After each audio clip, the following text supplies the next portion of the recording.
नमस्कार दोस्तों। यदि आप अपने बच्चों को अच्छे से अच्छी जीवन में सफलता दिलवाना चाहते हैं तो आपको उससे समझदारी और प्रेम से काम लेना पड़ेगा। ये शब्द थे जेम्स एलन के। जी हाँ दोस्तों, हमारे बच्चों में यदि कमज़ोरी है तो भी उसको कामयाबी में हम परिवर्तित कर सकते हैं। आज एक ऐसी ही अनसुनी बात मैं आप सभी को करने जा रहा हूँ। क्या है वो बात, आइए जानिए मेरे साथ। मैं हूँ आप सभी का दोस्त और इस चैनल का होस्ट मनोज ओडेदरा और स्वागत है आप सभी का मनोज की मन हर बातों में।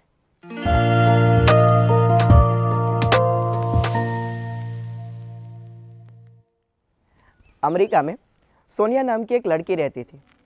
उसने रॉबर्ट कार्सन नाम के एक व्यक्ति के साथ शादी की थी। शादी के बाद उसके वहाँ एक पुत्र का जन्म हुआ जिसका नाम था बेंजामिन। बेंजामिन अभ्यास में काफ़ी कमज़ोर था, लेकिन साथ ही साथ वो बड़ा झगड़ालू भी था। जब ये बेंजामिन 8 साल का हुआ तब रॉबर्ट कार्सन और सोनिया का तलाक हो गया और उसके बाद बेंजामिन की सारी जिम्मेदारी, उसका सारा उत्तरदायित्व सोनिया के सिर पे आ गया।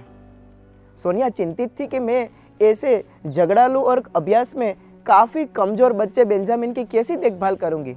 और यहाँ दिन प्रतिदिन बेंजामिन झगड़े के बाबत में आगे बढ़ता ही जा रहा था और साथ ही साथ बेंजामिन ने अपने साथ जेब में एक चप्पू रखना भी शुरू कर दिया था।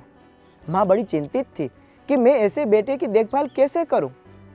एक दिन बड़े ही प्यार से उसने बेंजामिन को पास बुलाया, बिठाया और कहा कि बेटा, मैं तुम्हें एक बात बताना चाहती हूँ।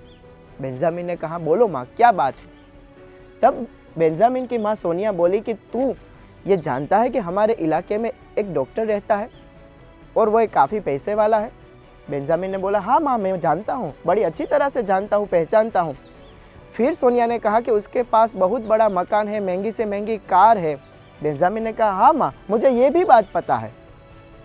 तब सोनिया ने कहा कि तुझे पता है उसके पास ऐसा वैभव, ऐसा पैसा, ऐसा मकान, ऐसी महंगी से महंगी कार क्यों आई? बेंजामिन ने कहा, ना माँ, ये मुझे पता नहीं है। तब सोनिया ने बड़े प्रेम से बेंजामिन को कहा, बेटा देख, तेरे पास भी चप्पू है और उस डॉक्टर के पास भी चप्पू है। उस डॉक्टर को पता है ये चप्पू मुझे कहाँ, कब और कैसे चलानी है और इसीलिए वो पैसा वाला है। और तुम्हें ये पता नहीं है कि तुम्हें ये चप्पू कहाँ, कब और कैसे लगानी है। यदि तुम उस डॉक्टर की तरह ये चप्पू का सही उपयोग जान लेते हो तो तुम भी उसके तरह वैभवशाली बन जाओगे।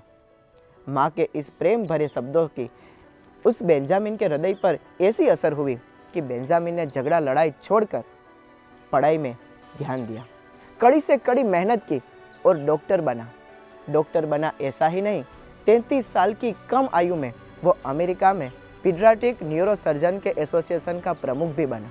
साथ ही साथ वो बहुत अच्छा लेखक भी था, जिन्होंने think big, take the risk, you have a brain और गिफ्टेड हैंड्स जैसी अच्छी से अच्छी किताब लिखी, जो आज भी पुस्तक प्रेमियों के दिल में छाई हुई है। इतना ही नहीं, एक समय अपने जेब में चप्पू लेकर घूमने वाला ये बेंजामिन पिछली बार जब अमेरिका में ट्रंप सरकार कार्यरत थी तब आवास और शहरी विभाग के मंत्री के रूप में भी उसने अपना उत्तरदायित्व निभाया।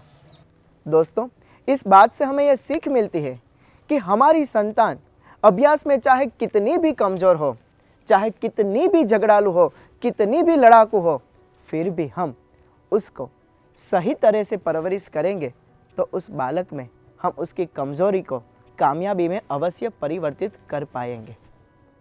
यदि आपको ये बात पसंद आई हो तो इस वीडियो को लाइक कीजिएगा, चैनल पे नए हो तो सब्सक्राइब कीजिएगा। यदि ये मेरी बात आप फेसबुक या इंस्टाग्राम के पेज पे सुन रहे हो तो पेज को फॉलो अवश्य कीजिएगा, अपने मित्रों के साथ इस बात को शेयर कीजिएगा।